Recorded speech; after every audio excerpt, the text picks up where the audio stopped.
শাশুড়িকে মা না বললে কি গুনাহ হবে?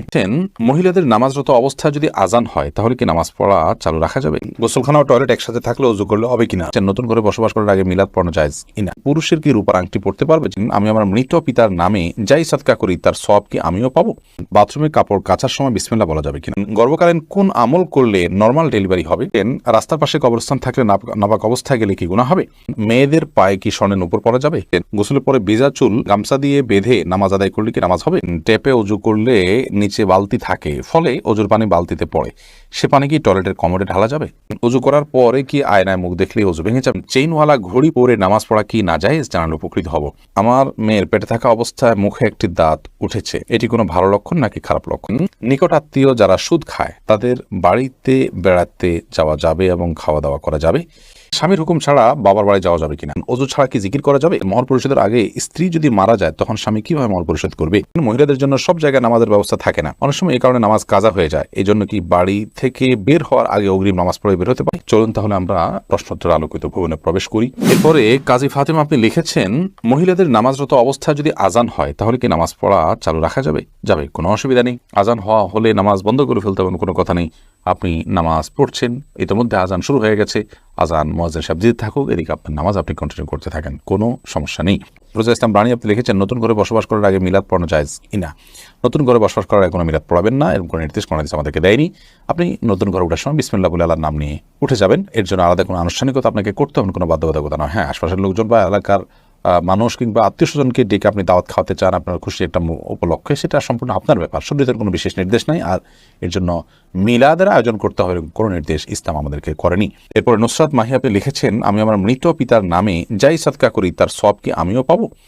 আপনার মৃত পিতার নামে যে সাদকা আপনি করবেন, আশা করা যায় আল্লাহ রাব্বুল আলামিন আপনাকেও এক্সট্রা হিসাবে তার সাদকার সওয়াব দিবেন, কারণ আপনি যেহেতু পরিশ্রম করেছেন, আপনি যেহেতু কষ্ট করেছেন, আল্লাহ রাব্বুল আলামিন সেজন্য আপনাকে বঞ্চিত করবেন না, কারণ আল্লাহ রাব্বুল আলামিন কাউকে তার পরিশ্রমকে পণ্ড বা ব্যর্থ হতে দেন না যতক্ষণ পর্যন্ত সেটি আল্লাহ সন্তোষের জন্য হবে এবং সঠিক নিয়মে হবে। শিরিনা বেগম আপনি লিখেছেন, পুরুষের কি রূপার আংটি পড়তে পারবে? জি, পুরুষের রূপার আংটি পড়তে পারবে এবং এটি বিভিন্ন বর্ণনা দ্বারা সাব্যস্ত হয়েছে।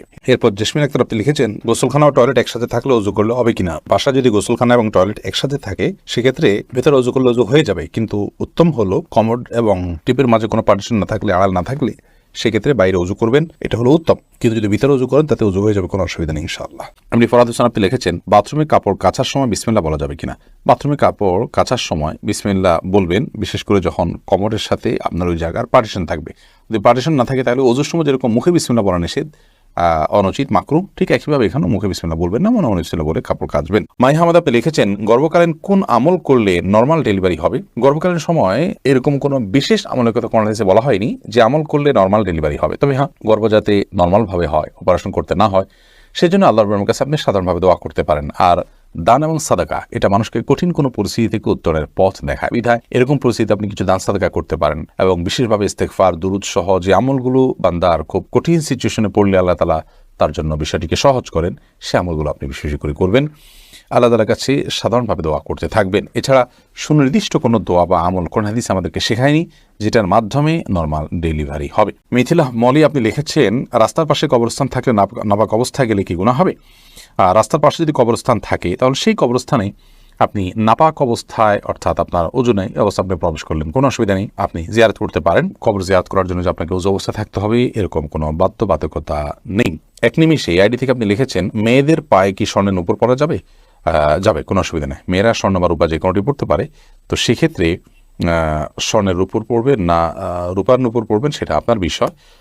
স্বর্ণ এবং রূপা এটা শরীরের কোনো অঙ্গ প্রত্যঙ্গে পড়তে নিষেধ, এমন কোনো কথা নেই। বিধায় মেয়েরা মাথায়, হাতে, কানে যেরকম স্বর্ণ পড়তে পারেন ঠিক একভাবে পায়ে নূপুর হিসাবে স্বর্ণ ব্যবহার করতে পারেন, কোনো অসুবিধা নেই। জারিফা জান্নাত আপনি দেখেছেন, গোসলের পরে ভেজা চুল গামছা দিয়ে বেঁধে নামাজ আদায় করলে কি নামাজ হবে? আমি একজনের কাছে শুনেছি এরকম করে নামাজ হবে না, বিষয় কিছু বলেন না, এরকম করে নামাজ হবে না এমন কোনো কথা নেই। আপনি একজন নারী হিসেবে আপনার পুরো শরীর আপনাকে ঢেকে নামাজ পড়তে হবে, শুধুমাত্র মুখমণ্ডল এবং দুই হাতের কবজি আপনি খোলা রাখবেন, এর বাইরে অন্য কোনো শর্ত নেই। আপনি গামছা দিয়ে ঢাকেন বা গামছা দিয়ে বেঁধে তার উপর দিয়ে অন্য একটা কাপড় দিয়ে ঢাকেন, কোনো অসুবিধা নেই। আইরিন সুলতানা মাহি আপনি লিখেছেন, ট্যাপে ওযু করলে নিচে বালতি থাকে, ফলে ওযুর পানি বালতিতে পড়ে, সে পানি কি টয়লেটের কমোডে ঢালা যাবে?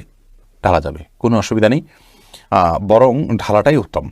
বিশেষ করে কমোড পরিষ্কারের জন্য, টয়লেট পরিষ্কারের জন্য, বা কোনো গাছ ইত্যাদি থাকলে সেগুলোর গোড়ায় পানি দেওয়ার জন্য, যে কোনো কাজে আমরা এই পানিটা ব্যবহার করাই উচিত। কারণ অজুর যে পানিটা, এই ব্যবহৃত পানিটা এটা অন্য কাজে লাগানোটা কোরআন হাদিসের দৃষ্টিকোণ থেকে কোনো নিষিদ্ধ কিছু নয়, এটা নাপাক নয়। আর এটা আমরা হয়তো এটার মাধ্যমে পবিত্রতা অর্জন করতে পারবো না, কিন্তু অন্য যে কোনো কাজে আমরা ব্যবহার করতে পারবো। ধরুন কমোড পরিষ্কার করা কিংবা বাথরুমের ভেতরের অংশ পরিষ্কার করার জন্য পানি ঢালতে পারি, কোনো অসুবিধা নেই, কারণ এই পানিটা নাপাক নয়। কাজল আইডি থেকে আপনি লিখেছেন, উজু করার পরে কি আয়নায় মুখ দেখলে উজু ভেঙে যাবে? না, কোনো অসুবিধা নেই, উজু ভাঙবে না। সৈয়দ আবু হায়দার আপনি লিখেছেন, চেইনওয়ালা ঘড়ি পরে নামাজ পড়া কি নাজায়েজ? জানালে উপকৃত হব। না, চেইনওয়ালা ঘড়ি পরে নামাজ পড়লে যেটা নাজায়েজ হবে এমন কোনো কথা নেই। আমির হামজা আপনি ইউটিউব চ্যানেলে আমাদের প্রশ্ন করেছেন, আমার মেয়ের পেটে থাকা অবস্থায় মুখে একটি দাঁত উঠেছে, এটি কোনো ভালো লক্ষণ নাকি খারাপ লক্ষণ? সন্তান গর্ভে থাকা অবস্থায় যদি মুখে দাঁত উঠে সেটা কোনো খারাপ বা ভালো লক্ষণ নয়। এটার ডাক্তারি কোনো ব্যাখ্যা আছে কিনা সে ব্যাখ্যা আপনি জানার চেষ্টা করবেন।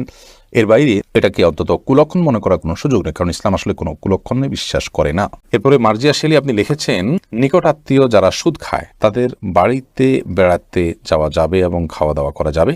নিকট আত্মীয় যারা সুদের সাথে জড়িত তারা তো হারামের সাথে লিপ্ত, আল্লাহ তাআলা মাফ করুন। এই সুদের সাথে জড়িত হলে, হারামের সাথে যদি লিপ্ত থাকে, তাদের উপার্জন শুধুই হারাম হয়, তাহলে সেক্ষেত্রে তাদের বাড়িতে যেতে পারেন, কিন্তু তাদের খাওয়া দাওয়াটাকে কৌশল আপনি অ্যাভয়েড করবেন। আর যদি তাদের অন্য হালাল উপার্জন থাকে তাহলে সেক্ষেত্রে হালাল উপার্জন পরিমাণ বেশি থাকলে আপনি সেখানে খেতে পারেন। আর যদি হারাম উপার্জন পরিমাণ বেশি থাকে, হালাল উপার্জন পরিমাণ কম থাকে, তাহলে খাবেন না।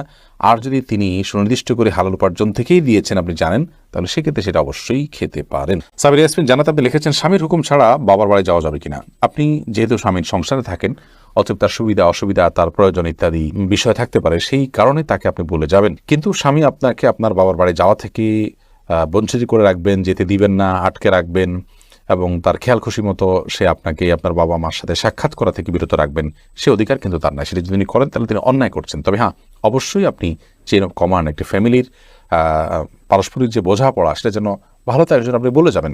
এবং এই বলে যাওয়ার মধ্যে ভদ্রতা, এই বলে যাওয়ার মধ্যে নিজেদের বোঝাপড়া যে আছে সেটির প্রমাণ হয়। বিধায় এটাকে দোষণীয় মনে করা যে আমি তাহলে কি বন্দী হয়ে গেলাম, এরকমটি মনে করার কোনো কারণ নেই। শরীফ শাহী আপনি লিখেছেন, অজু ছাড়া কি জিকির করা যাবে? যাবে, জিকির করার জন্য অজু করা শর্ত নয়। এমডি আবুল কালাম আপনি লিখেছেন, মহর পরিশোধের আগে স্ত্রী যদি মারা যায় তখন স্বামী কিভাবে মহর পরিশোধ করবে? তার পক্ষ থেকে দান সাদকা করে দিবেন, কিন্তু উচিত হলো জীবদ্দশাতেই মহর পরিশোধ করা। আয়েশা সিদ্দিকা আপনি ইসলাম প্রশ্নোত্তর পেজে প্রশ্ন করেছেন, মহিলাদের জন্য সব জায়গায় নামাজের ব্যবস্থা থাকে না, অনেক সময় এই কারণে নামাজ কাজা হয়ে যায়, এই জন্য কি বাড়ি থেকে বের হওয়ার আগে অগ্রিম নামাজ পড়ে বের হতে পারবো? না, অগ্রিম বের নামাজ পড়ার কোনো সুযোগ নেই। নামাজ ওয়াক্ত মতো পড়তে হবে। ইন্না সলাতা কানাত আলাল মুমিনিনা কিতাবাম মাওকুতা, নিশ্চয়ই নামাজ ইমানদারদের জন্য নির্দিষ্ট সময় পড়াটা আবশ্যক করা হয়েছে, বিধায় সময় মতো আপনাকে নামাজ পড়তে হবে। বাড়ি থেকে বের হওয়ার আগে আপনাকে অগ্রিম নামাজ পড়ার কোনো সুযোগ নেই। তবে হ্যাঁ, যেখানে যাচ্ছেন সেখানে নামাজের ব্যবস্থা যদি না থাকে, আপনি ব্যবস্থা করে নেবেন। প্রয়োজনে রাস্তার এক পাশে দাঁড়িয়ে যাবেন, কোনো একটা ফাঁক ফোকর আপনি দাঁড়িয়ে যাবেন, কিন্তু আপনাকে অবশ্যই নামাজ পড়তে হবে সময় মতো। এরপরে কবির হোসেন আপনি লিখেছেন, শাশুড়িকে মা না বললে কি গুনাহ হবে যদি তিনি কষ্ট পান? শাশুড়িকে মা বললে তো গুনাহ হবে না, কারণ এটা তো আপনি গর্ভধারণকারিণী মা হিসাবে তাকে আপনি মা সম্বোধন করছেন, এটা সম্মানসূচকভাবে মা হিসাবে আপনি তাকে আখ্যায়িত করছেন। কারণ আপনি আপনার মায়ের নাম যেখানে সেখানে লিখতে হয়, সেখানে শাশুড়ির নাম কোথাও লেখেন না, তার মানে আপনি তাকে আপনার গর্ভধারণকারিণী মা হিসাবে স্বীকৃতি দিচ্ছেন না, বিধায় তাকে মা বলাতে কোনো অসুবিধা নেই। বললেই তিনি কষ্ট পান, তাহলে সেক্ষেত্রে এরকম তো আর কথা নয়। যদি এরকম হয় তাহলে সেক্ষেত্রে আপনি বলবেন না। আপনি লিখেছেন প্রশ্নে, শাশুড়িকে মা না বললে কি গুনাহ হবে? না বললে তো কোনো গুনাহ হবে না। আপনি প্রশ্ন করার কথা যে মা বললে কি গুনাহ হবে কিনা, না বললে তো গুনার কিছু না। আপনি শাশুড়িকে আন্টি বলেন বা অন্য কিছু বলেন, তাতে কোনো অসুবিধা নেই।